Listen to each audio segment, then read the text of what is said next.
Bienvenidos, Satnam, brothers and sisters. Hope everybody's blessed. Hope everybody had an amazing Sunday and this weekend. We're back with the cool kids, episode 21. And yeah, we got together real quickly here. Huh? Blackjack. There it is. Blackjack 2-1. Yeah, we got together again. We have the amazing Ariel and Cat Daddy. Welcome back. Welcome back. Can you dig it? Raphael is not a very good listener. I keep telling him my name is Can You Dig It, and he keep calling me Cat Daddy. I like Cat Daddy. Wrong name. I like Cat Daddy. He keeps talking about my hairline. I mean, every time I talk to him, he just disrespects me. I guess it has to do something with this. But yeah, everybody, we're going to get into this. Came together. We want to specifically talk about a few topics. As you already know, we're out here searching for truth, searching for solutions, searching for real answers so people can heal, so people can be aware, be perceptive of what's going on around and around. And specifically, we're going to talk about China today. We're going to talk about sovereignty, touch on that as well. We might have a few guests popping in, surprisingly. So without further ado, we're going to go ahead and give Can You Dig It the table and run with it, brother. So are we doing So basically, you know what? Let's jump on the we can jump on Mexico, we can jump on Mexico, but we also want to make sure that we are talking about Hawaii too, and Puerto Rico.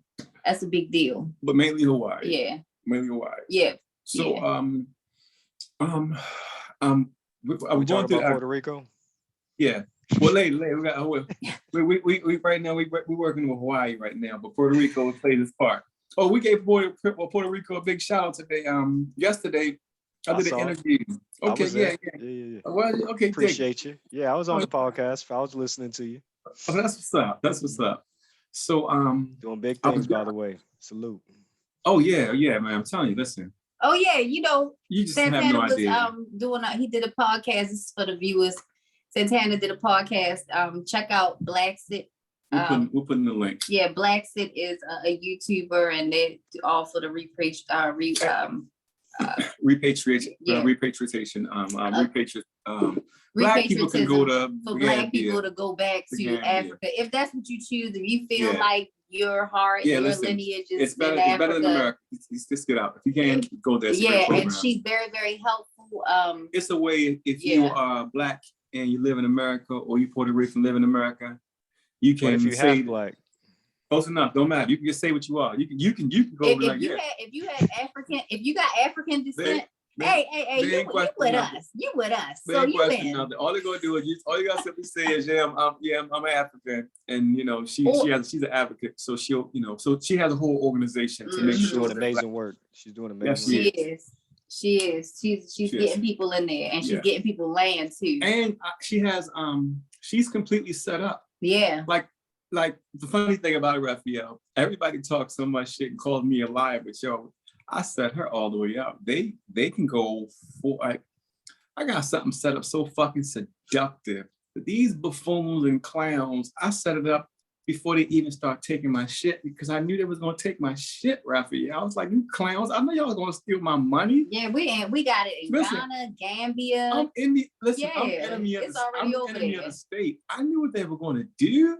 That's why I bought $20 million worth of shit and put it all over the planet. I'm smarter than them. And it don't take much. They're buffoons.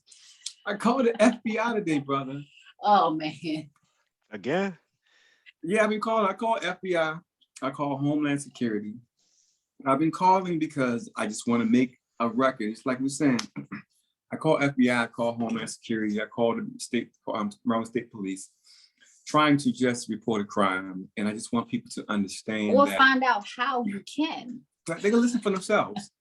And I just want everyone to understand that no matter where you call, every level of this situation that we live in, our situation, our government, all our institutions, just please see on every single level. Yeah. Look at and listen to every recording, watch every email, and you're going to see every time it's going into motor vehicles. when you go into motor vehicles, do you know how you dread to go into motor vehicles? Because you know you're going to have attitude. You know that nobody's going to listen to you. You just know that you're not going to get your service sought out. Well, it's MVA, it's DMV, everywhere. Every aspect, every tier. Yeah, like how, like, yeah. If I call the FBI terrorism line to say, hey, I need to explain to you about some terrorist attacks that I'm aware of. You would think that someone would want to hear that, right? Especially if it's the FBI terrorism line. So I don't know what more to do at this point. When we call, when I call the FBI, I'm banging on their door trying to talk to them. So I just wanted to make sure it's for the record that I did reach out to the FBI to say, hey, I really need to talk to you about some particular things that you should look at. And they hung the phone up on me and wouldn't accept it. Yeah, and I just want to say for the record, we're American. So, we don't want anything to happen to America. Like, we try to stop. It would we try to prevent attacks. Yeah, we are American at the end of the day. Don't count. We don't want anybody. Forget what he looks like. We don't want anyone. We don't want. Here's the thing. Violence isn't going to solve anything. Violence. Let me just say this. The violence and the thing they're trying to achieve is the violence. The violence they're trying to achieve is violence against one another. Exactly. And it's a setup. That can't take place. Yeah, because you're gonna have a side where they feel like, well, we're the people and we just gonna rise up and we're gonna do it. Well, you know what? The people don't have enough bullets, and it's not gonna work. Yeah. So what's gonna happen is you're gonna eat each other. That's the whole plan, and it's so funny. This is it's the whole plan for us to eat each other, like everything else. Yeah. So, we have a solution. It's already taken care of. It's already been done. Everything's already been set in motion. It's been set in motion for a couple of weeks, and I just need to sit around and take some couple breaths and break a couple shit. But it's in motion already. So we're just trying to impress upon our fellow Americans, not just Americans, but our mankind. We're going to make sure we're going to start using the word mankind. Yeah, I like that. Yeah, mankind is the appropriate answer. Yeah, let's mankind impress upon them that we are not each other's enemy, and we're all being manipulated the same way because we all like the same things and we all fear the same things. And right now, because of fear, everyone is in survival mode, trying to protect. Panic mode, trying to protect their family and their interests. Yeah. So what I'm simply saying is, if we can just take a pause for a second and take a truce for a second and look at everything together with the same set of eyes at the same time, we'll realize something collectively that we're losing collectively as mankind. So again, we can show them something that they can put their hands on. We know the message that we're saying is powerful. We know it's powerful because people can't unhear this. I have a friend of mine send me a text message today telling me he's scared to open up the text message because he's scared the FBI is going to come and get him. And it's like, well, man, listen, if you think I'm crazy and the FBI is fair, then why do you care if they open it up? Because if they open it up and see you, it's a good thing. They're fair. So why are you worrying about it? So if you say I'm crazy and they're not doing anything, then you think they're a fair organization. So why would you be worrying about them coming to your house or do anything to you if you say that they're a fair organization, right? So I said, listen, brother, do not open that. I said, they're going to come to your house, man. They're going to come to your house. Don't open it. Because listen, scared niggas not allowed. I don't want you scared niggas. Yeah, don't open that mail, nigga. Keep your scary ass in the house if you watching, nigga. Get your ass. And that's just what it is. It's like people live in fear, and fear is false evidence appearing real. Like, right. Keep your scary. And my whole thing is, keep your scary ass in the house. Do not look at any of the videos. Keep your scary ass in the house. You don't want to speak up for yourself now. No, I'm not speaking up. Now. You mean you too fucking scared to look at something, nigga? Yeah. And they trying to put poison in your body, and you don't have enough courage to even press a button to look. That's not poison. That's a coward. No, but you know what it is too is that you know what it is. They don't. Yeah, they don't know what people like that. I see them. They really don't stand for anything. Right. They do. Because they don't know who they are. Like, that's really what it comes down to. Like, if you really know who you are, you're going to stand for certain things and you're going to get the message out regardless of if you think it's fearful or not. You understand? And it's not even getting it out. He was just scared to even look. And I'm like, I get that. People don't want to be a part of anything that they have any kind of fear involved with. Yeah. And going to jail, even though you didn't do nothing, but just the fact that you don't realize that you're worried about going to jail and you know you haven't done anything wrong. Yeah. That's the state. That's the abuse. That's the violation that has been taking place. Like, we've all been completely violated. That Absolutely. You are afraid now to speak the truth, because if you speak the truth that everyone knows, then you are subjugated to being arrested or brought into questioning and treated very poorly. You know, when police try to get information out of you, you're not treated nicely. That's not how these things go. You're treated very poorly the entire time. It's true. And at the entire time, people are trying to figure out. Sometimes they might beat you up or drag you down the steps once in a while. Right. And it's like, but don't you work for me? Aren't my tax dollars paying for your salary? So you guys got to realize that they do not work for you. They do not work for you, and they're supposed to be working for you. Well, listen, here's the thing. But this is the thing, and just to I don't know who dude is that you're talking about. Hey, we got, like I said, we're gonna have surprises all night. So we got we got Mr. Rawzen. Satnam, bienvenidos. Hey Jay, I'm so glad you're here, man. Raphael, I was getting on my nerves, and I hate pretending like I like you, dude.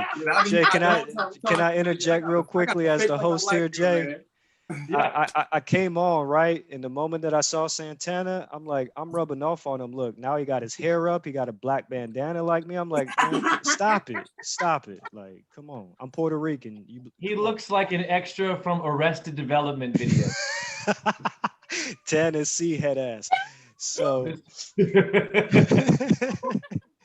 but brother, we good. We good. You jumped in. How you doing, Papa? Oh, I'm okay. Black Roddy Dangerfield. No respect. My cousin might be calling to talk to me in a half an hour or so, but I wanted to like just jump in regardless. No, listen, if you talk to him and you get off, you want to get back on, it's whatever. You know how it goes here. That's what I love about us. Yeah. We were getting into the algorithm a little bit, and we were explaining just how like right now we need men. Well, I mean, it's to the point that's like we need men to stand up. But it's like, forget that. Like, I'm asking women stand up. Yeah, do something. Stand up, because these men are cowards. And when things go down, y'all need these same men to protect y'all. And these men right now, I was telling Jay, I was telling Raphael, I got a friend of mine that was too scared to look at a text message. And it's like, man, you scared to look at a text message? Man, you in bad shape, because they're gonna come knocking at your door eventually. You scared to look at a text message. They're gonna come in your house and just say, hey, tell your wife to come outside butt naked. And you can be like, whoa. They said you gotta do it. Just do what they say. Yeah. You know, so it's just like, man, like, can you? I mean, I can't. Men, that's such a level of fear. You know, that's what it really goes back to. Is fear. Listen, they're in cars by themselves with face masks on. You know, like how, like that's. I just can't even wrap my head around the idea that you're afraid of yourself. You're afraid of contaminating yourself.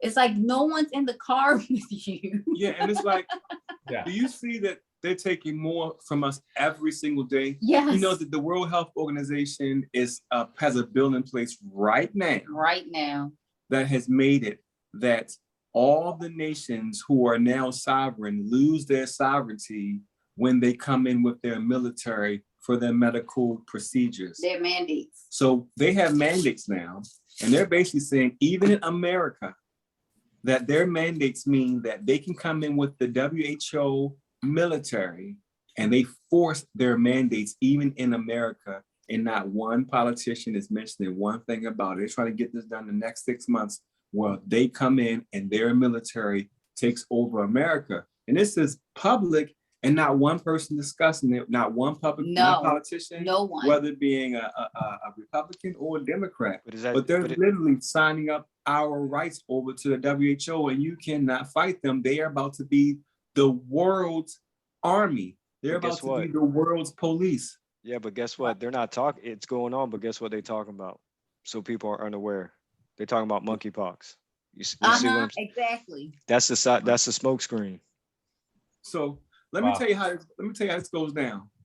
So I'm going to say it again. I've been trying to push this point home a whole lot about the watching.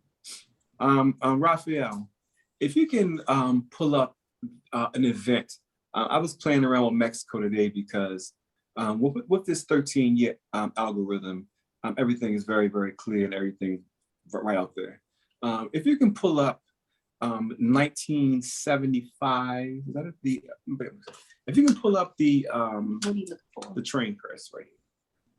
If you can pull up the 1972 Mexico, 1972 Mexico student killing. Yeah. I'm gonna show you something, brother. But it was something else too. I got both of them. Oh, do you? Okay. Yeah, so I learned something else about the algorithm that I like to share with you. So the algorithm, the crime takes place. 13 years later, someone gets rewarded.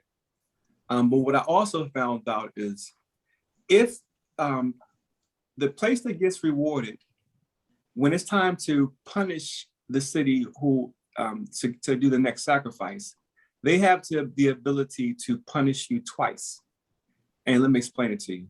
Do you have the 1972 shooting of the Mexican children in Mexico City pulled up? Mm-hmm. Can you please pull it up, please? And can you please share that if you don't mind? Absolutely.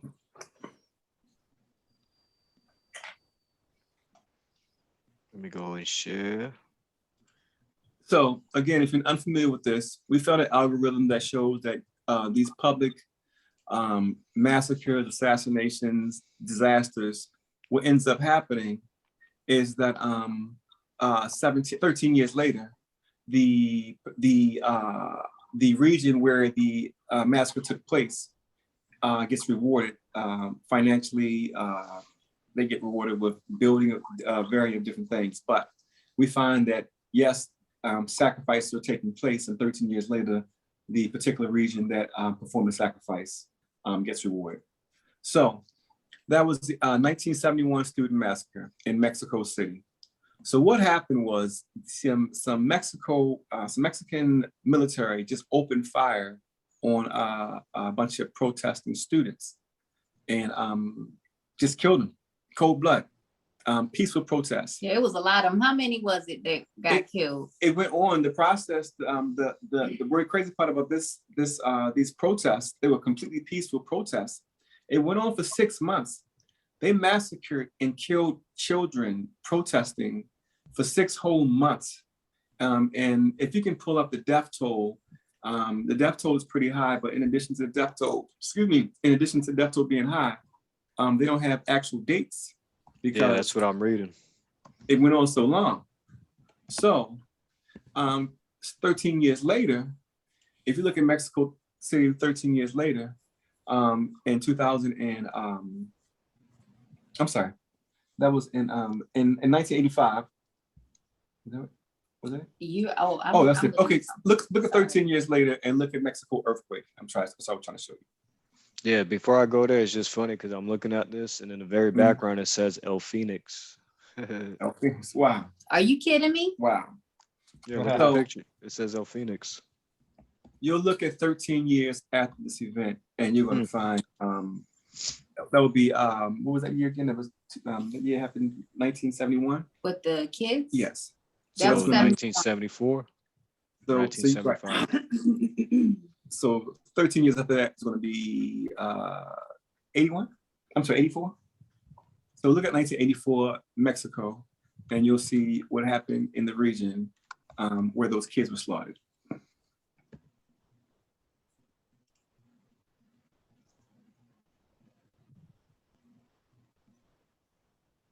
Are you talking about the power plant that blew up?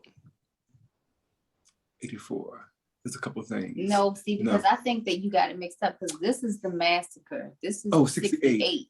Okay, that's what it is. Yeah. Okay, back it up. It was a couple of events, and that's why he's okay, got it mixed up because Mexico happened to have 2 massacres. I was on Mexico today, so I Yeah. got confused. Let me take this one real quick. Look at the I'm sorry.